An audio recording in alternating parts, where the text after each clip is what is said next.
Hey there, Submarine fans. It's Eric from the subvet.com. You're listening to the Subvets Podcast.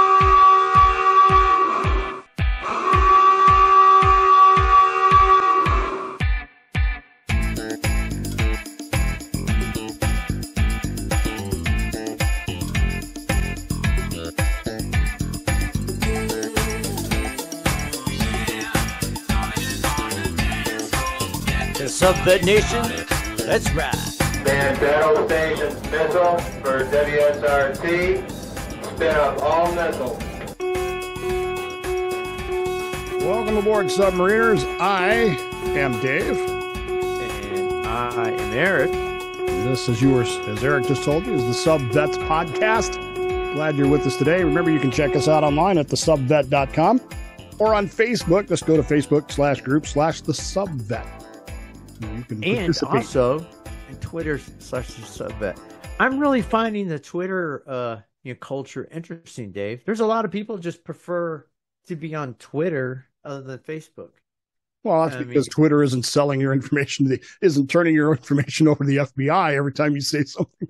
I mean, Twitter has its issues, but Facebook is turning you into the FBI if you don't toe the party line. But that's what I was going to say. Me being in the technology sector for years, I mean, are they really not selling your stuff? I mean, I think everybody in these social media platforms are selling, which is interesting because I do a lot of career counseling on the side, Dave, and I do it mostly for free. I mean, some people might throw me some scratch, not that I asked for it or anything. But I enjoy helping the younger generation because that's what's going to move the planet forward. You and I are not going to be here forever unless are you a robot already, Dave? I mean, I might be lying. If I was, I wouldn't tell you. Good point. Man, that's just like a good movie script, you know? Why would I tell you? Have you ever harmed a human being or caused a human being to be harmed through inaction? No. I spell robot. But I am systematically being turned into a robot. Good news, I did see my surgeon buddy again, who does a fantastic job. I was able to recover from that other knee replacement real quick. Well, since I've been increasing my distance and getting there walking, and even the neighbors are talking like, wow, you really look good. You're out there walking every day and, you just look healthy and you got bigger and everything. But with increased distance, the other knee finally completely failed. And I knew it was right behind. So we're going to get that scheduled here in the next month or so. And hopefully that one, because as you said, you had some issues with yours. And I've heard that from other people that have had issues from knee replacement, other veterans too, And so you said you were doing this career counseling thing. How much of that is with former submariners? I get some. I've talked to some of the younger ones because I see some trying to podcast, and we go into the reasons why their podcast is probably not going to succeed. That's a whole different topic. No, you just see what you're doing, because younger people in general are interesting because that is the work market for everything, for all corporations, for small businesses, you name it. And the interesting thing about young people is they come out of military service, and with submarines, they come out with some amazing training. We're going to get into that. I'm glad you brought that up. That's interesting. We'll try to go on that topic. But, when young people, when they come out of college and stuff, they're coming out, they're motivated. They're ready to employ some of the skill sets that they learned in the military or college. And the big thing is they want to innovate. They want people to let me get in an offer. And they do have stuff to offer. But we have a long time leadership. We've had great guests to talk about leadership versus management. Management is just doing, the metrics on the paper, keeping people in line with whatever your mission statements and policies. And if you do that, sometimes you really get in their way. You're just telling people what to do versus letting people, do their thing, letting them innovate. An interesting thing about young people who are motivated, and if you can get out of their way and lead them, obviously you have to give them guidelines. But if you can just lead them and let them do their thing and innovate, magic always happens. And that's what I try to inspire, because I want to create better leaders versus management. And, nothing says it more like our last guest, Commander Ryan Ramsey, if you will. Any thoughts on that so far? I think it's interesting, as someone who got out thinking I was going into another career, and I had another career lined up. But, things happen, and it is intriguing to me because no matter how well you plan for something, and like I said, I had a plan. In fact, when I went to what do they call that? There's always a chief that's in charge of trying to talk people out of getting out. Right. They had a title for it, and I can't remember. It's career counselor. That's what it used to be. Yeah. Command career counselor. Right. She talked to me for about 2 minutes and said, well, good luck, because you obviously have this planned out. And I did. But then things happen, and you're back to rebooting. And I can say for myself, there were a lot of times where even in that career as a nonprofit CEO, CFO, there were times when I relied more on my submarine training than anything else, my Navy training more than anything else. And in rebooting myself twice since then, a lot of it has to do with that. What do I bring to the table as a submariner? What did I take from that? Because that really is the defining, I realized I was only in it for 10 years. I've been out of it for 30. But at the same time, I took more from submarining than I ever took from nonprofit management or anything else I've done. So I see these guys that are getting out now, and I tell them all the time, people ask me, should I get out? Should I get out? I'm like, no, why would you get out if you don't have to? Because it sucks. Well, what makes you think that anything out here doesn't suck? I mean, I'll say this about the Navy bureaucracy. It may be crazy. It may suck. But at least somewhere back, if you go back far enough in it, somewhere there's a reason for it. Some chief somewhere, some lieutenant commander somewhere, somebody has decided that this is the way it is. In the real world, stuff is just crazy because it's just crazy. And you can't get people to get away from that. You can't. I've never had the success in talking people out of doing stupid crap in the civilian world that I ever had in the Navy. Ever. It's just the way it was. Yeah. So you're right about, always using your submarine training. So submarines, for the most part, I mean, you always got the few people or the chief or the divo that drives you a little bananas. But our leadership, it's usually leadership over management. We usually treat everybody as working professionals, regardless of rank. The only thing is, submarine dolphins, which I don't have any, and you're not wearing any submarine attire today either. So, but submarine qualifications, you get that, man, you're golden, and you're treated respect. And not only are you treated respect, but you're expected to perform. And Commander Ramsey said it best. I mean, we lead like that and we perform like that, because if you don't, everybody dies. You have to be on your game all the time, because the water is always trying to get into the people tank. And as far as what you were saying too about, is it a good time to get out? You really got to weigh that based on, you got to get a good knowledge of what the economy's doing right now. Right now, the economy is, I'm on the bridge of complete disaster, like 2008, which could be 10 times worse. But I also find it interesting, because of our training, submariners, and that's what I said, I've got friends who've gotten into careers, but they've gotten just locked into these 8-hour shift careers in management models that they're not satisfied with, and they don't fit in. And a lot of times things just don't turn out the way they did. And that's why you got to consider entrepreneurship too. You heard of the Rich Dad Poor Dad guy? I've heard of it. His name, Robert Kosky or something. I can't remember. I'm probably not saying that right. But there's two different mindsets, and both people who whether you want to do entrepreneur or you want to get into business locked into the 8-hour shift. I mean, but both those people are very intelligent and bright. I mean, doctors obviously have to do it for the most part, 12 years of education. But sometimes submariners just have a hard time, fitting in, if you will, with all the knowledge they have, because they want to bring it. And the interesting thing, though, if you get out when you're young people have have ability to risk things. And the reason they can put more risk into what they're doing is hopefully they don't have a family. If you have a family or you got a car you can't afford or a house, you get into finances like that, responsibilities, that lowers your ability to really do something that really furthers the ideas of a young man getting out of the military. If you understand what I'm getting at there?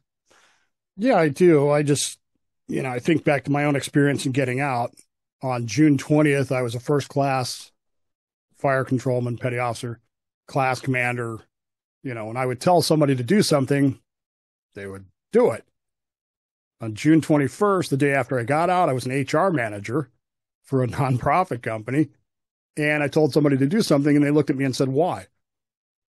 And that shift is very difficult. I went into work when I left the Navy. I went into the work that had absolutely nothing to do. There was no, other than my computer skills, there was literally practically nothing that I used in my training, specific training, other than when I got into difficulties. For example, maintenance, building, facility maintenance, FACMAN. We had a big facility and no one knew how to do anything. No one knew how to change the air conditioning settings in this building in Atlanta, Georgia. And so I did what I would have done had I been a third class petty officer in Michigan. I went and traced every system that there was, just like we did in the piping tabs. But yes, I have a similar everything. And then I drew it all out and then I wrote a procedure. This is how you do it. Was it submarining?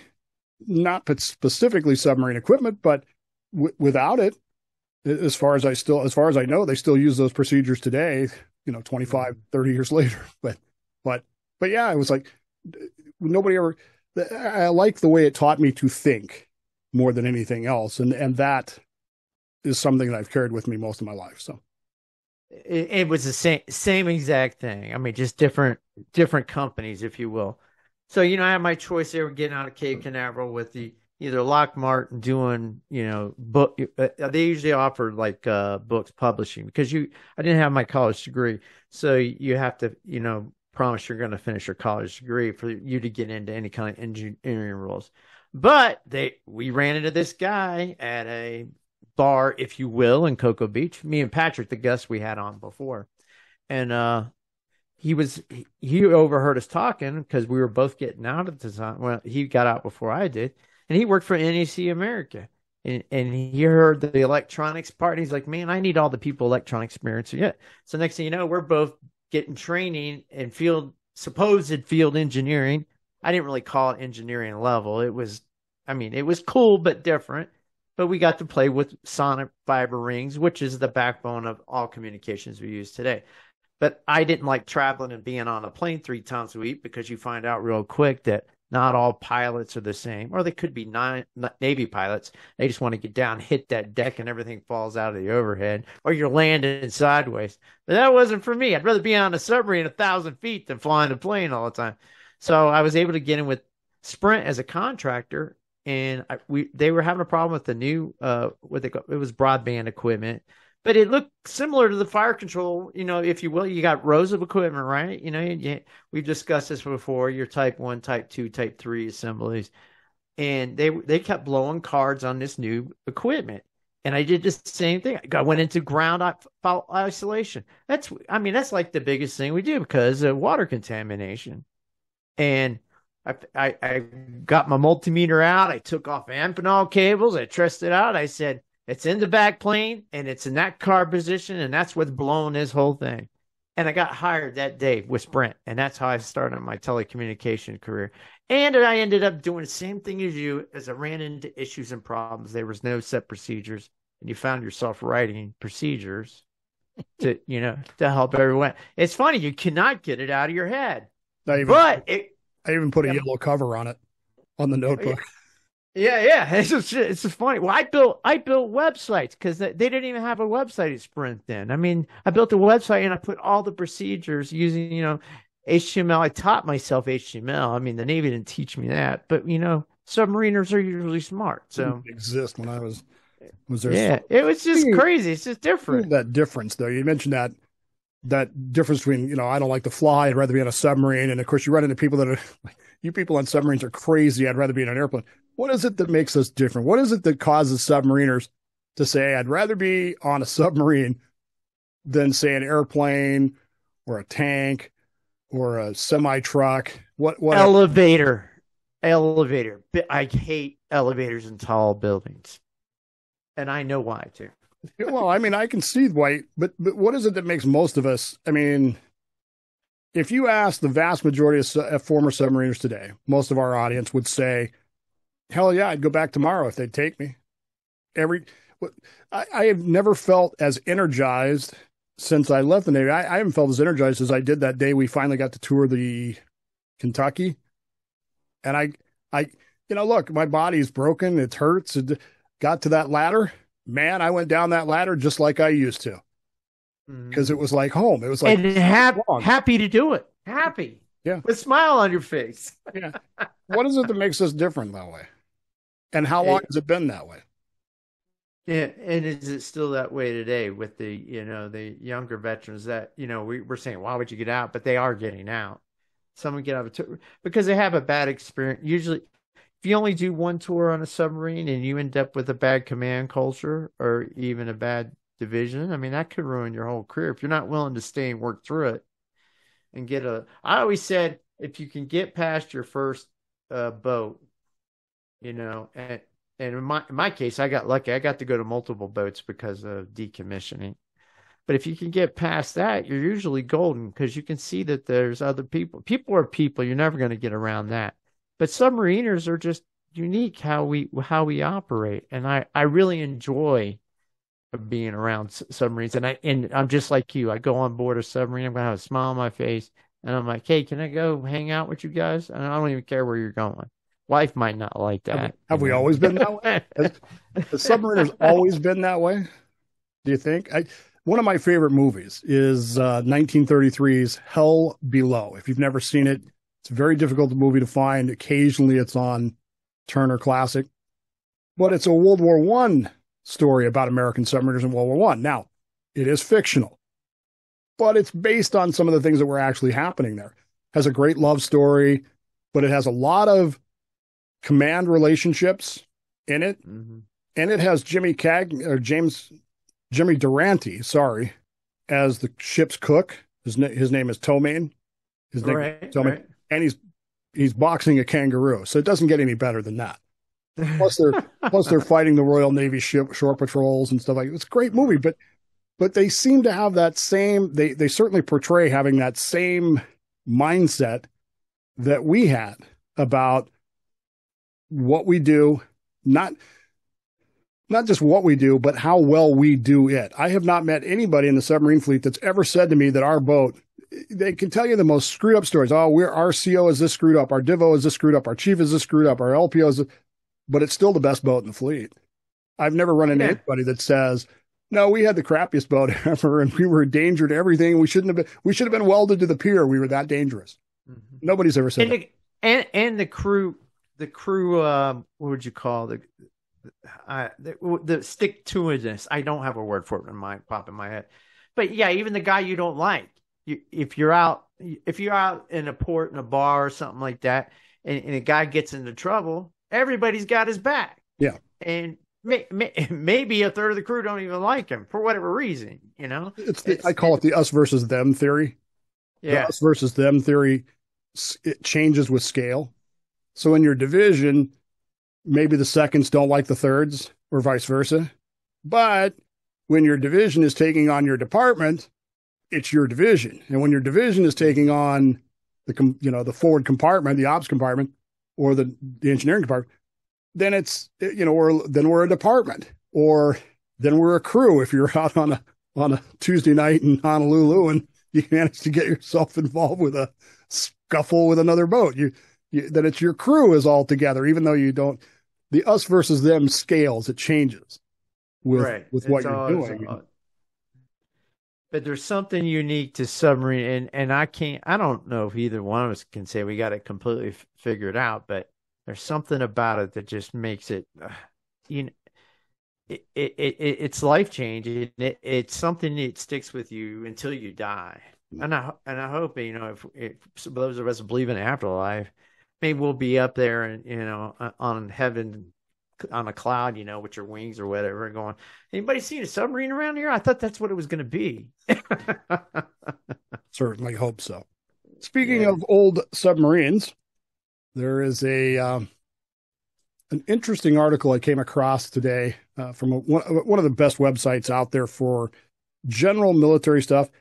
Last Stand on Zombie Island is a great website. Mostly he likes to cover guns, individual firearms, but every Wednesday he deals with ships, and he also gets in a lot of ships. And he had a great article today about some of the past submarines.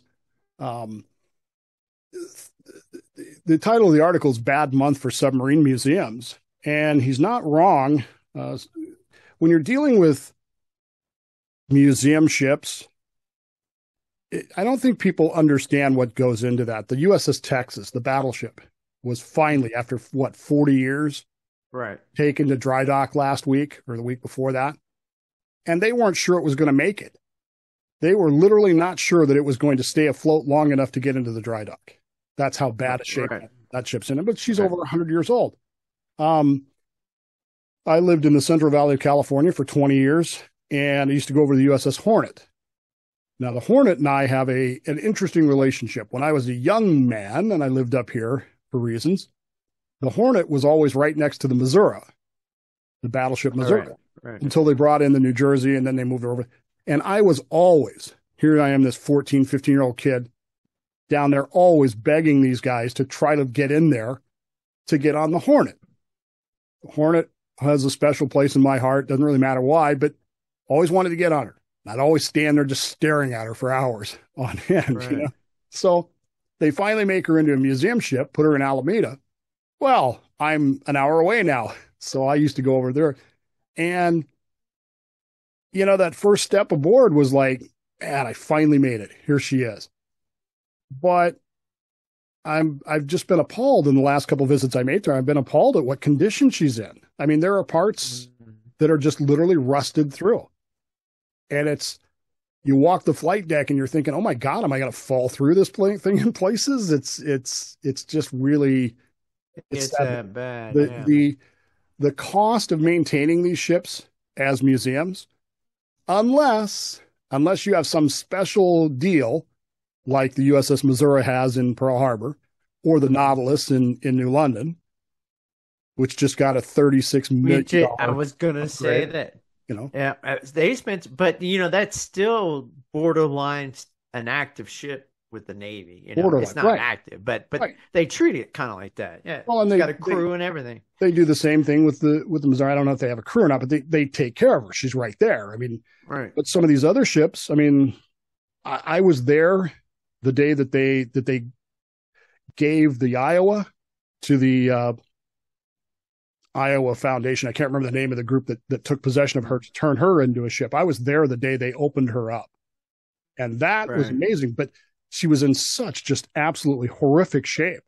I mean, and then that one served in Persian Gulf War I. Right. Yeah, Persian Gulf. Yeah. And those of us that were in remember very well, the April day when her turret exploded, and when you understand why that happened, it just makes you even more appalled. I mean, it's all about maintenance. It really is. And it takes me back to stripping and painting, chipping and painting. Why are we doing this? Well, this is why you do this. And you go to these museum ships, you start seeing this. So he's got these articles, these museums. There's Atama. I don't know if I'm pronouncing that correct or not, is an Australian boat that they're sending to the breakers because they can't maintain her. And then, of course, there's down at Patriots Point, you got the Clamagore. Now, I'm fortunate in that I have a couple of my members of my base, Subvet's base here in Bremerton, actually served on the Clamagore. And they are somewhere between just mad as hell and sad about the way that boat has been treated, especially when you think about it, because you got the USS Yorktown right there. You've got a destroyer over there. You got all this stuff over there. And they just let the Clamagore basically rust to the point where it's not even safe to get on it anymore. So the question is why? And I agree with you. You got the in the article. You get your reference. Also, it's got the Ling, and that's another story. I'm going to get to that one here in a minute because that one. Yeah. But why did they let submarines go away, Dave? But a battleship or even there's like at Patriots Point. I think there was like a destroyer or a cruiser or something that I can't remember the name of that ship. But why do they take care of it? Because I remember that one recently or in the last 10 years got some kind of crew too. Well, you've got ships like the Sullivans, the USS the Sullivans up in Buffalo that sank a couple months ago because she had rusted through. Why do they allow this?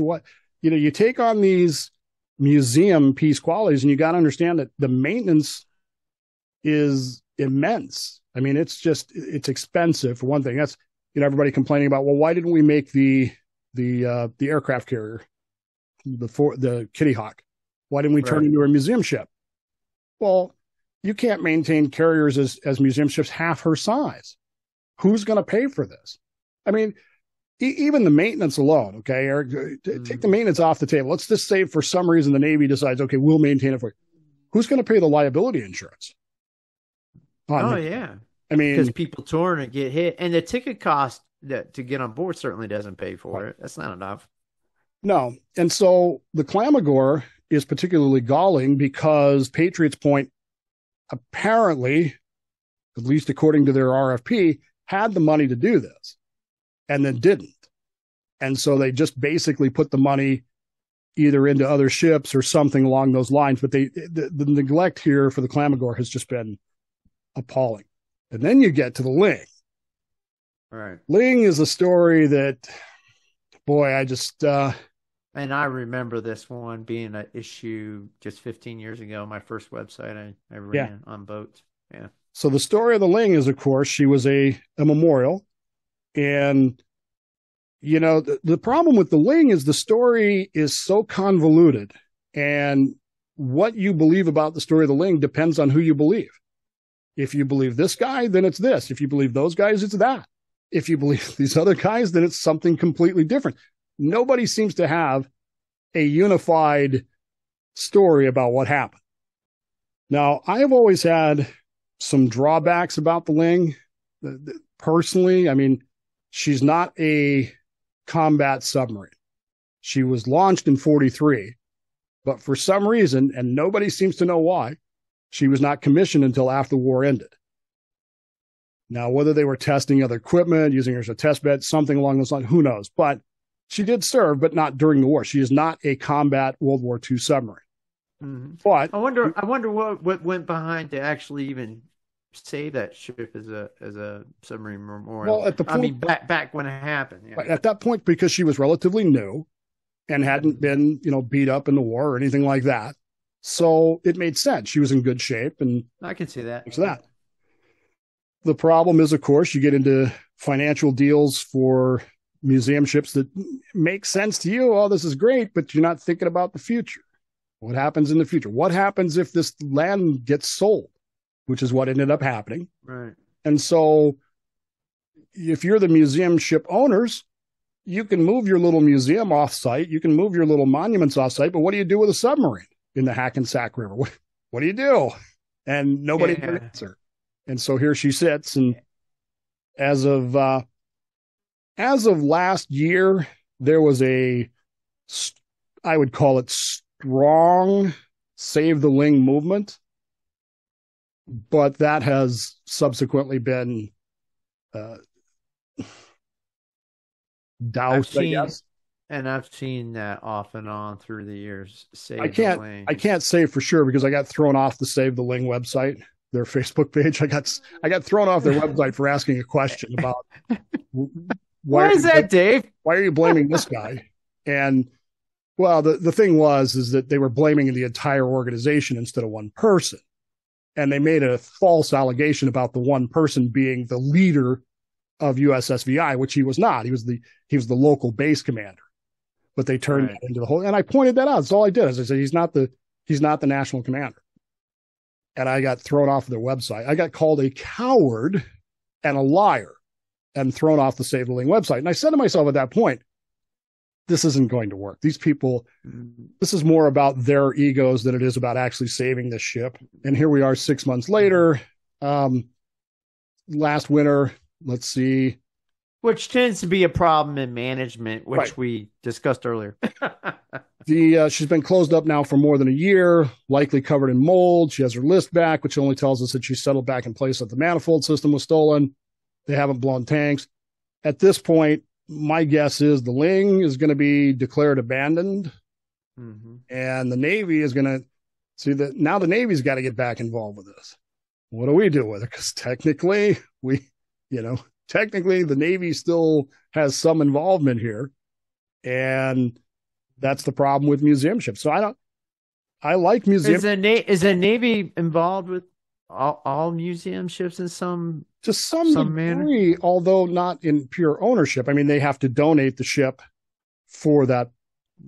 But I'm saying after 50 years, I mean, how could they? Who knows what's in the agreement? I've never read the agreement. It may be, this is yours. I'm pretty sure they don't want the USS Olympia back, but at the same time, it does represent the Navy in many ways. So there's got to be some interest there.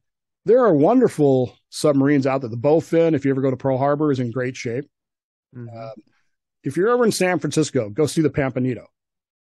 The Pampanito is right down there on Pier 45, I think.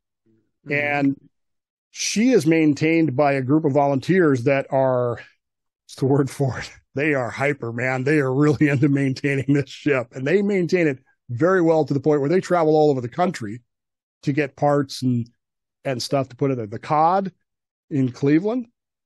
There's one up in Michigan somewhere. Is it Muskegon?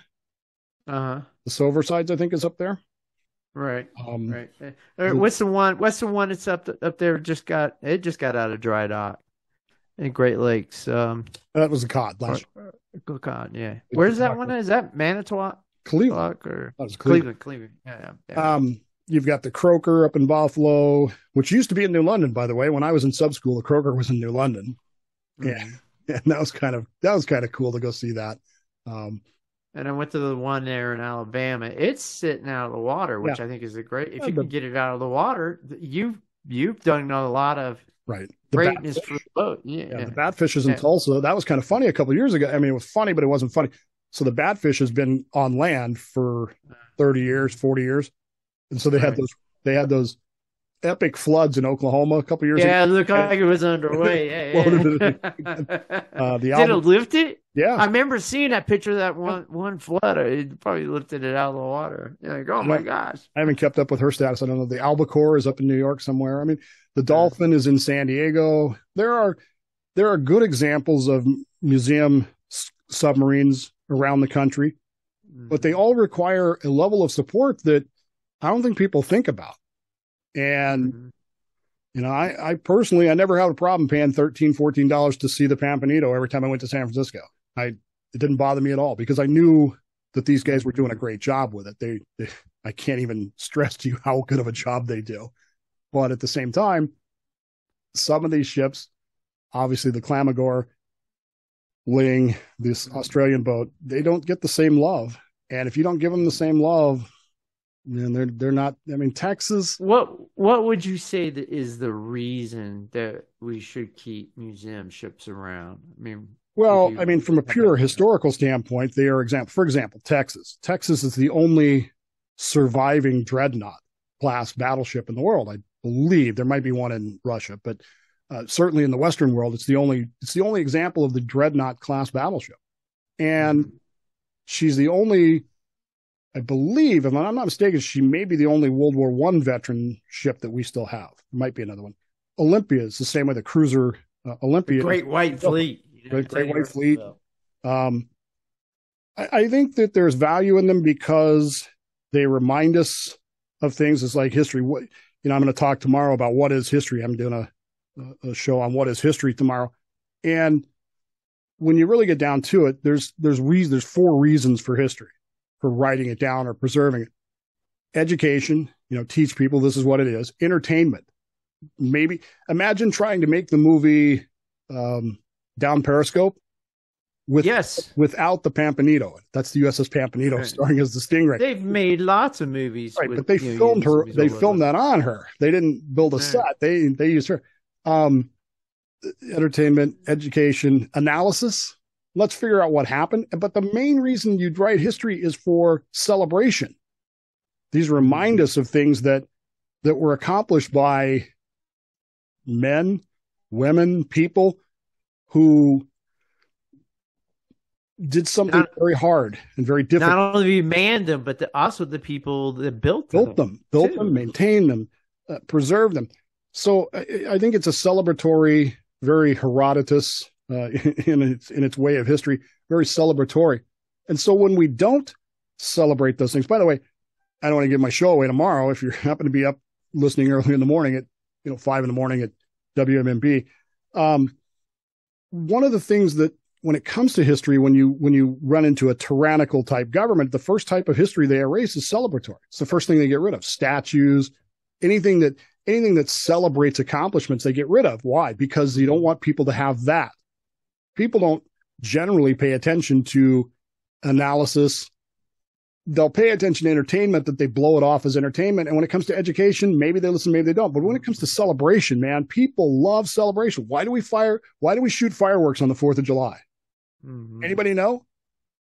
Yeah, exactly. And the reason we don't know is why we've lost that meaning.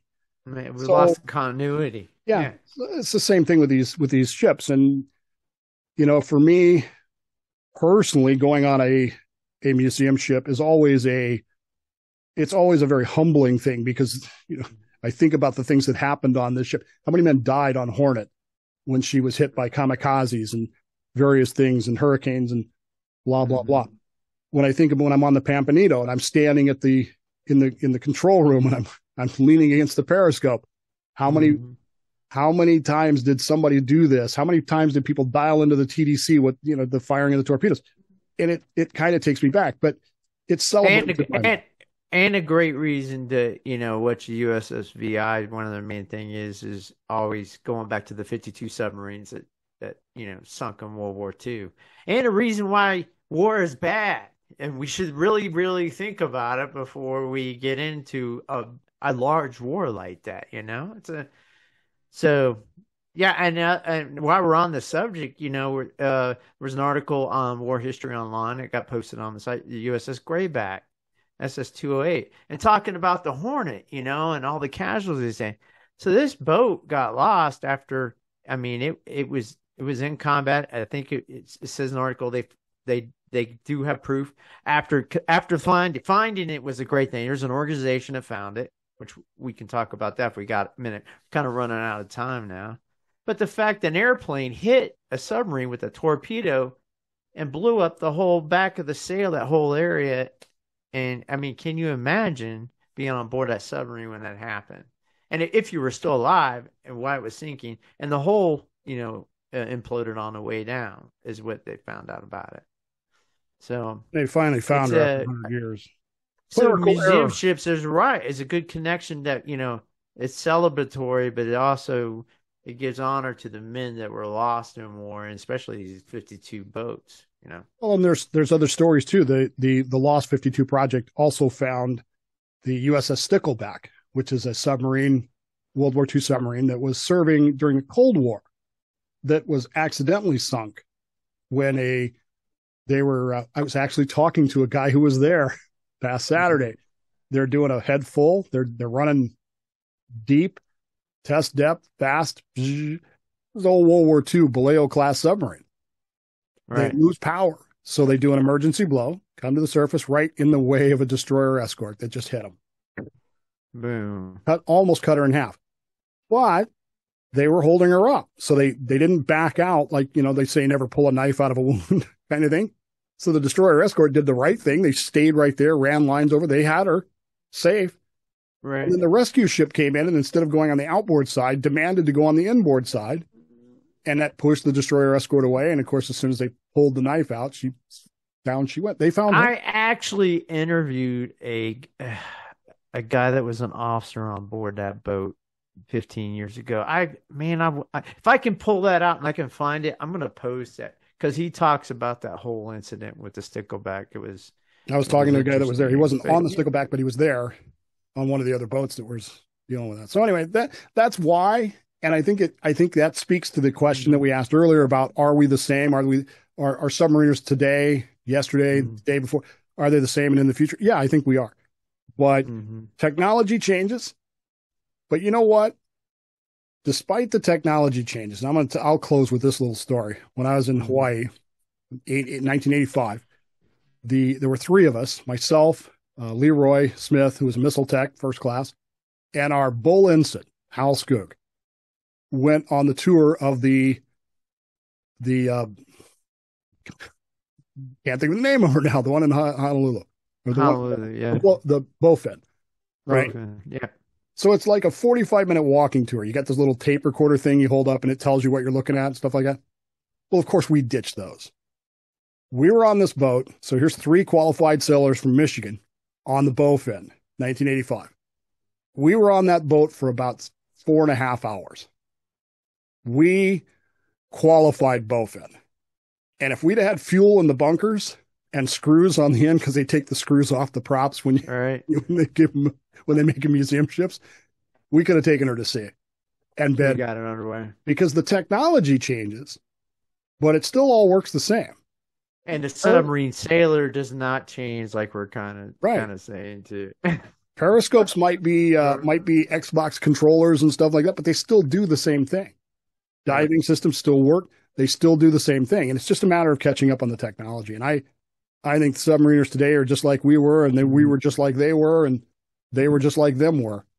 I think today's discussion was a good reason why, and it still hurts me and it angers me, but why we were not able to save some of the old Cold War nuclear boats, like the Nautilus, but like a Sturgeon class or one of the 41 for Freedom, but the cost and everything, that's why, even though it hurts to think of it, but it is what it is. And we've got parts of them. We've got sails and fins, and I keep wanting to go over to Seattle. There's a big part over in Seattle where they have the shark, where they have all the rudder fins and the fairwater planes, and they've set them up in a park. Right. And tell you, one of the places I want to go is out in central Washington, the USS Triton. The entire sail is there, including the control room. Yeah, that's a big sail. Yeah. Too. So I keep wanting to do that, and I haven't had time to. I mean, who goes to Central Washington? We go through there all the time, but who just goes there? Right. It's good stuff. Anyway. So, you can find all these stories on the Facebook group, and Dave gave you that in the beginning.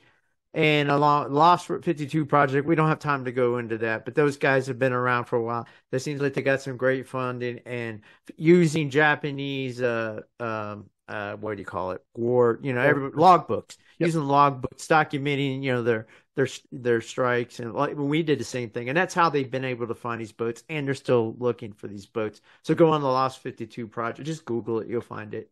Yep. It's the lost52project.org or .com or something like that. But that you can find all this stuff on there, do an investigation on that too. So, my email is dolphindave@slipperyfish.com. And mine is eric@thesubveg.com. And you can check us out there and let us know what you think. You got a story you want to tell us, let us know. You can text line 360-930-9556 is the text line. It's also a voicemail line if you want to call me and leave me a voicemail there. Tell us your story. We'd love to hear it. And if we can work it out, we'll have you on the show. If not, just call that number, leave a nice long voicemail, tell us your whole story. If it cuts you off, then come back and do it again. Just keep going. And today was a great discussion about submariners in general. So we're always looking for guests. I know everybody's got their life and everything, and it's hard sometimes to connect and be on the show. But it doesn't matter if you were just a petty officer, a non-commissioned officer, or an officer, and you weren't even a commander. We'd like to hear your stories. You definitely text us on the text line or email us, the 2 emails. We'd love to try to get you on the show and hear your story too as well. That's what the Subvet's all about, Dave. Yep, it is. And on that note, this has been the Subvet. Man, I love you, Dave. That's awesome, man. Maybe we messed it up again. That's it, folks. We'll see you next time.